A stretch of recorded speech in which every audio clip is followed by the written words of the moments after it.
To delete the browser history in Motorola Moto G15, first of all, I'll be using Google Chrome. If you're using different browser, the steps are basically the same, so you can just try to follow right here. I will try to explain it for other browsers as well. So I opened my browser. Let's just open any website to create a history, and then we need to look around our phone, mostly in the corners, for three dots, three lines, or a gear icon, so we can see the panel with the settings.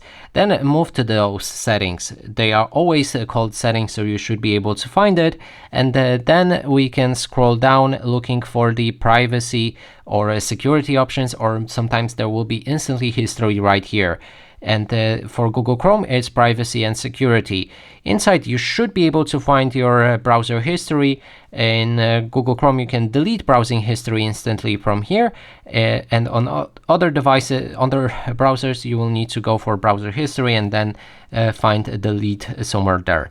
Then in the delete browsing data on Google Chrome, we can go for basic or advanced settings, choose what we want to delete and from which time range we want to delete it as well. I'm going to select all time and then confirm delete data, which will clear our browser history. And that is basically everything.